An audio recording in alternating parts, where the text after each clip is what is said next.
acumulado de mes es suma y máximo del mes pues es los máximos de cada mes, ¿sí?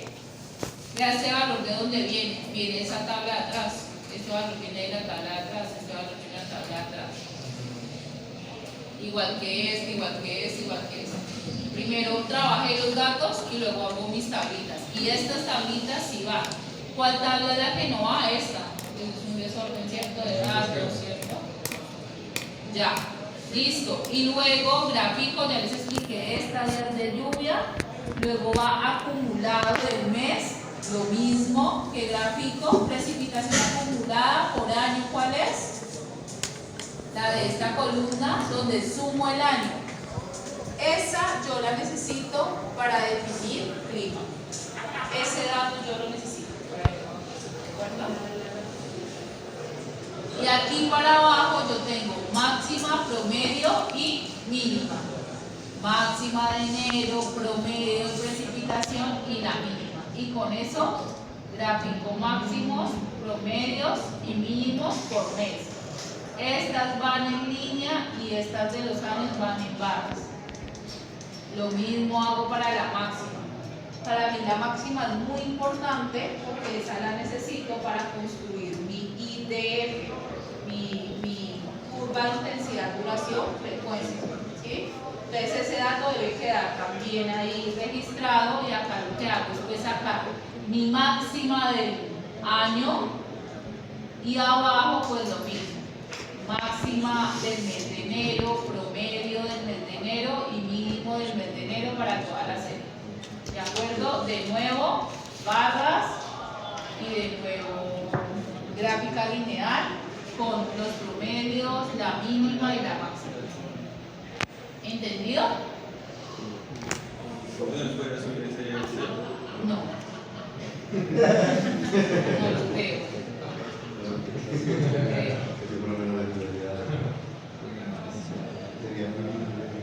Entonces, esto es Perales. Casi todos pasan por Ibagué. No, y la idea es que uno va haciéndolo, es la única.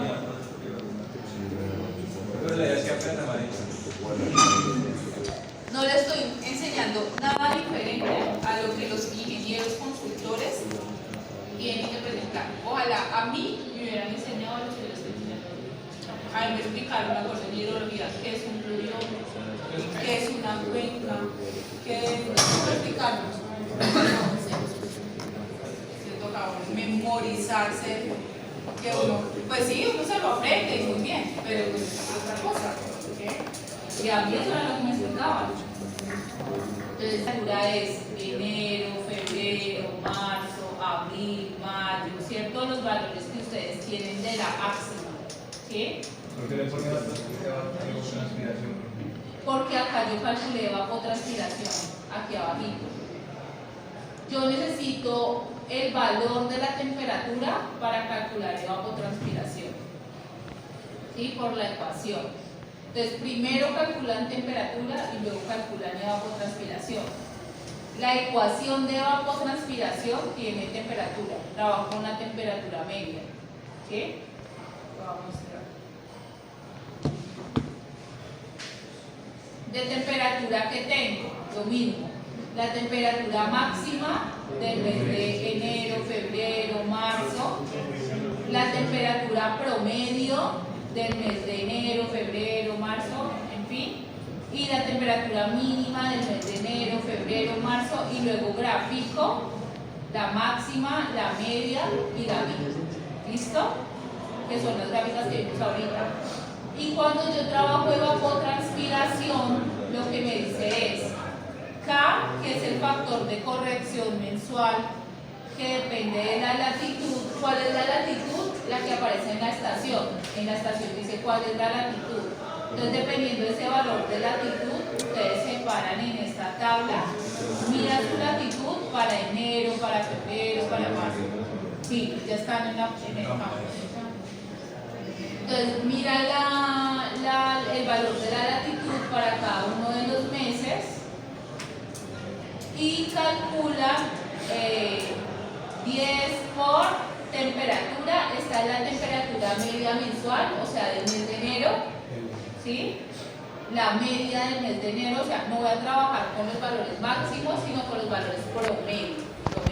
De evapotranspiración sale una sola tabla por cada estación, ¿sí? Entonces acá van a trabajar con el valor promedio del mes de enero, por ejemplo, sobre J, que J se calcula de esta forma. J es la sumatoria de, dice índice de calor anual, se calcula a partir de las temperaturas medias de los 12 meses, o sea, el promedio. Estoy acá, no, en la mía, ¿cierto? Acá. El promedio, para eso necesito esto, el promedio de los 12 meses, ¿sí? El promedio de los 12 meses. Entonces yo voy a necesitar, si esta es la media, el valor de este valor, que va a ser el promedio, el K y el promedio anual. Listo. Profe, ¿cómo ha sido? O sea, es el promedio de los 12 meses, pero entonces estamos trabajando ¿cuántos años? 50 y pico para esta. Sí, toca hacer, va a salir una tabla igual a esta de evapotranspiración. O sea, esta es la media del mes de enero y este es el promedio. Pero lo que veo es que dice sumar todavía los 12 meses, pero después de los 50 y pico de años. Claro, va a salir una tabla, el valor de la evapotranspiración para el mes de enero, para el mes de febrero, va a salir una tabla igual a esta. Lo que pasa es que ya la tienes formulada. O sea, simplemente si tú haces la ecuación y la pegas a esta, la bajas por un lado y la bajas por el otro y ya tienes tu ecuación.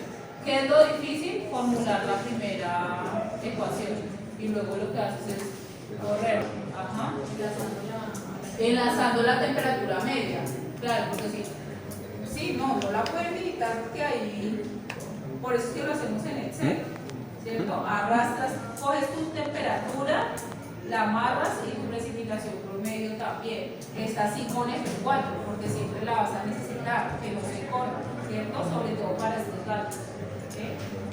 Y así vamos a continuar trabajando en el Excel, ¿cierto? En los cálculos. Entonces, por eso tienes esta media, van a tener este dato de evapotranspiración de enero, por ejemplo. Tienes este valor promedio y este es tu promedio anual. Y tienes el valor de tu latitud para enero. Entonces calculas para enero, para febrero, para marzo, luego lo haces para el otro año, luego lo haces para el otro año. Y vas a tener una tabla como esta.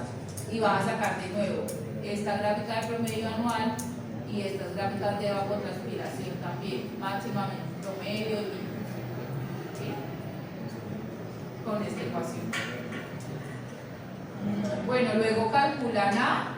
Y A es fácil porque digamos que tiene una constante que es 675 por 10 a la menos 9, eso multiplicado por este J al cubo, 771 por 10 a la menos 7 multiplicado por J al cuadrado, 179 por 10 a la menos 4 multiplicado por J más punto 492, eso es lo que va ahí.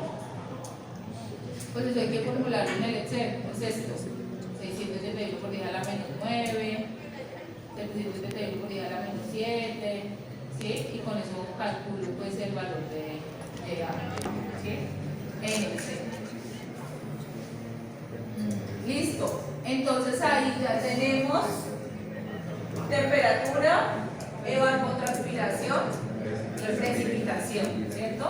Yo ahí de todos modos en la presentación les estoy indicando cuáles son las tablas que deben ir. O sea, acá les digo que tienen que sacar de temperatura, la gráfica de temperatura, que tienen que sacar de evapotranspiración, la tabla de evapotranspiración, la gráfica de evapotranspiración, los factores de corrección y luego de eso viene precipitación.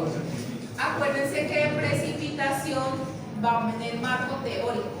Esto era lo que les decía que pueden colocar en el marco teórico, que es la forma en cómo se produce la precipitación. Entonces, por ejemplo, hay una precipitación que es la precipitación convectiva y esa precipitación convectiva se da por cambios repentinos de temperatura. ¿Sí? Entonces lo que pasa es que suben masas de aire caliente a la atmósfera y cuando ocurren esos cambios entonces se produce la lluvia.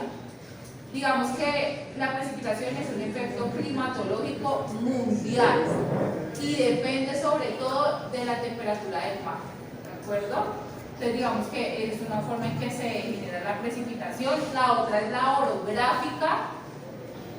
En nuestro departamento es muy común, por ejemplo, en Santa Isabel o esas zonas montañosas, Líbano, Murillo, y es que al haber tantas montañas, cuando empieza la masa de aire a ascender, golpea con las montañas, no alcanza a ascender tanto y empieza a llover. Entonces, por eso los municipios mantienen lloviendo, pues, en los municipios. Luego viene la precipitación frontal. Esa es una precipitación ya que depende de la temperatura del océano y es cuando se encuentran dos masas de aire, una masa de aire frío y otra masa de aire caliente. Acuérdense que la nube la transporta el viento, entonces una viene en una dirección, la otra en el otro sentido, y cuando chocan entonces ocurre la precipitación y esa precipitación puede ser hasta tipo tormenta, es decir, hay rayos, etcétera, ¿sí? Listo. Bueno, acá les dejo cómo se hace la precipitación y acá les estoy explicando cuáles son las láminas que van a hacer, unas que son los pluviogramas, que son como las que van en curva, y luego los hielogramas, que son los que van en barra. Acá les digo que van a sacar los días de lluvia, que ya les expliqué, las máximas, las sumas, que son los valores acumulados, ¿cierto? Bueno, eso es como lo que les explico acá. Y bueno, y las gráficas también. Listo. Para terminar, entonces, climatología, ¿cómo la defino? Bueno, ahí nos falta, y es, yo tengo altitud, voy a tener temperatura, entonces de temperatura voy a sacar un promedio de lo que yo tengo en todos los años. Entonces, por ejemplo, para cada una de las estaciones. Entonces yo de acá voy a tener de estos datos, hasta aquí es 2017, de todos estos datos yo voy a sacar un promedio.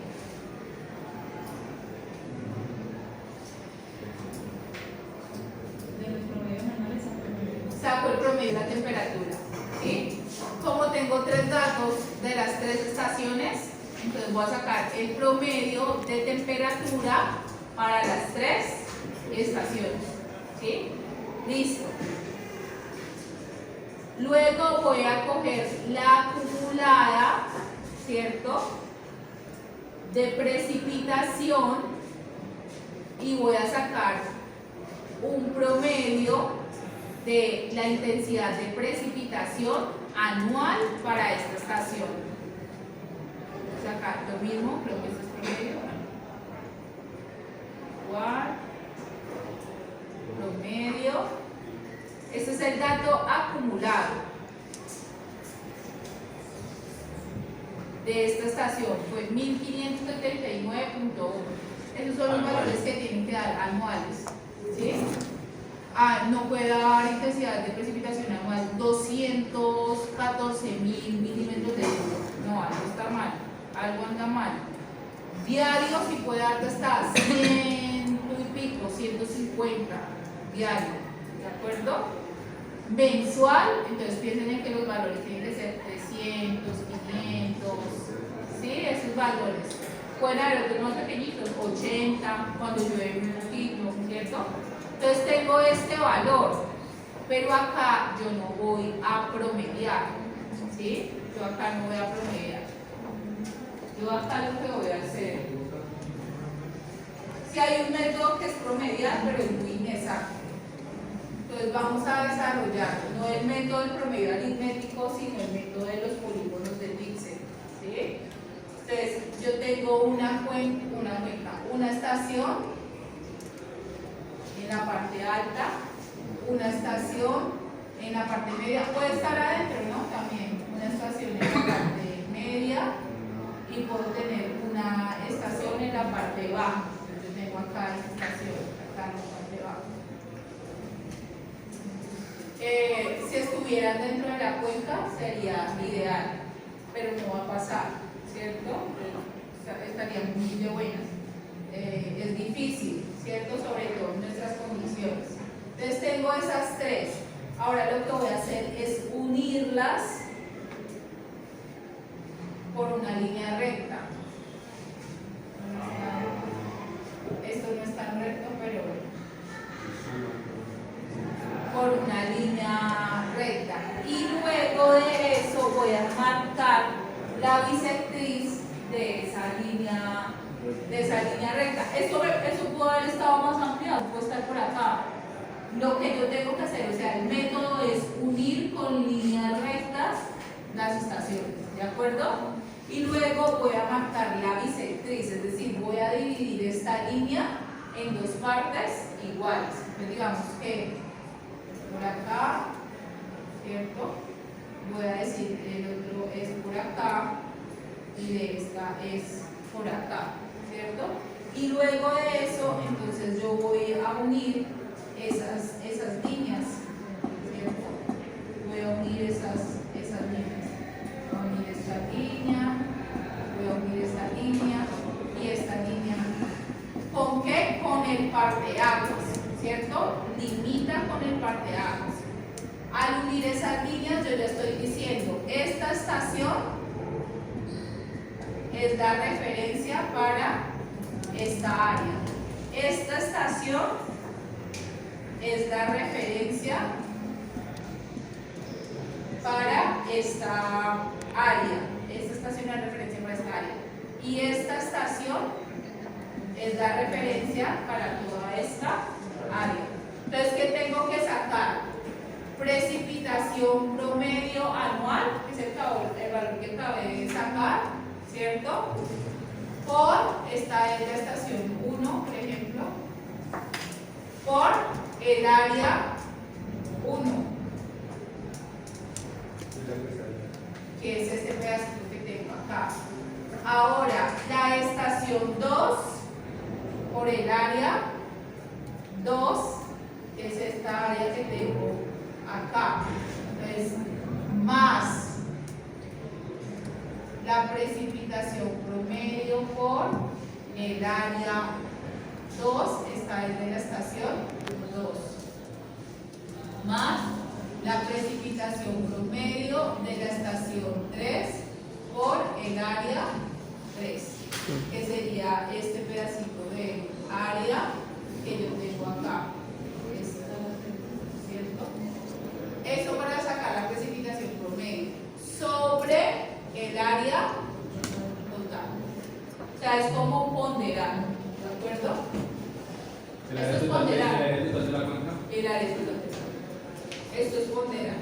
O sea que la precipitación promedio es el valor que tengan ahí y va a dar en milímetros, no en milímetros. Mira que esto es área.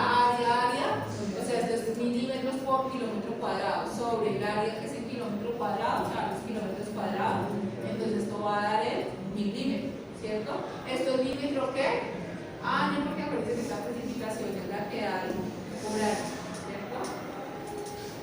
Este es el método que vamos a utilizar, se llama el método de los polígonos de Pixel, ¿sí? Y también lo encuentran en el libro de hidrología básica de MEX. Yo igual ahí en el campus también les dejé la información, ¿sí? Ahí está como explicado el método, ese es el promedio, y hay uno más difícil, yo les puse como el medio, que es desarrollar curvas donde la intensidad de la precipitación sea la misma, o sea, tenga la misma altura y unir esas curvas, ¿cierto?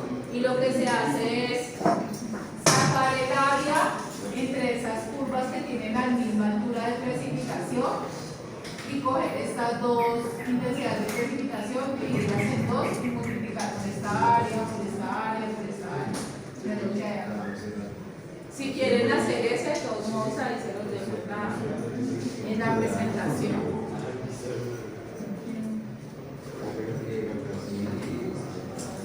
Entonces, con esa precipitación promedio, con la temperatura promedio, ahora sí, definimos el clima. Entonces, ¿qué me dice?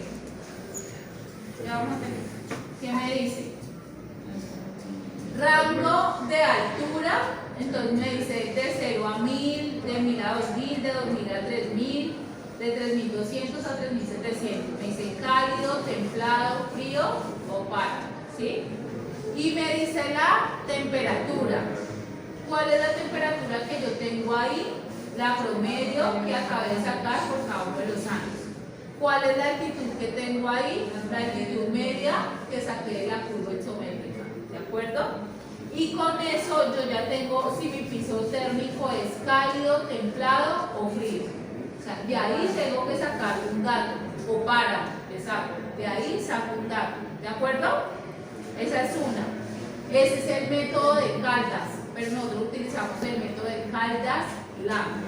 Entonces, además de eso, yo voy a dividir la precipitación, ese valor de precipitación, entre la temperatura, ¿sí? Y dependiendo del valor que me dé, pues va a ser desértico, árido, semiárido, semihúmedo, húmedo o superhúmedo, ¿de acuerdo?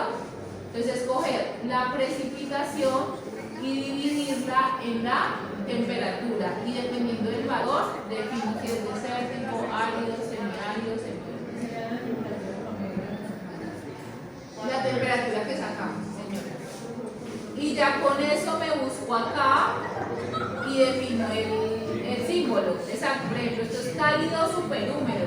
¿Por qué es cálido superhúmedo? Porque me dio mayor a 160, es superhúmedo, y me dio en cálido que la temperatura es mayor a 24 y la altitud está entre 0 y 1000. ¿De acuerdo? Entonces por eso el clima quedó cálido superhúmedo. ¿Sí? Eso, si yo lo veo en el mapita, pues me va a tener que quedar muy similar a lo que tengo en el mapita. O sea, el mapa.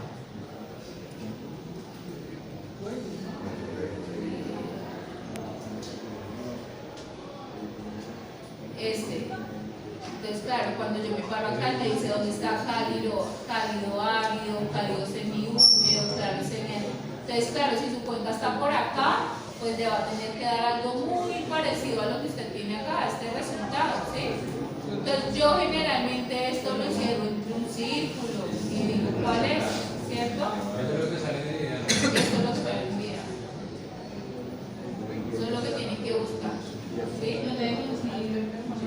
Sí, debe coincidir. Sí, si usted tiene su duda, porque de pronto me dice, profe, pero es que mi temperatura es mayor de 27 grados, pero la altitud está sobre el límite, sobre 1000. Que el mapita le ayude a usted a definir cuál sea su clima, ¿cierto? Porque no puede uno interpolar. Entonces, cuando tenga esas dudas, vaya al mapa y que le ayude a definir. ¿Sí? Listo. Capítulo de climatología, listo. Tarea para Semana Santa, listo, porque me preocupa que se vaya. Sí, no hay nada que hacer, aburrido.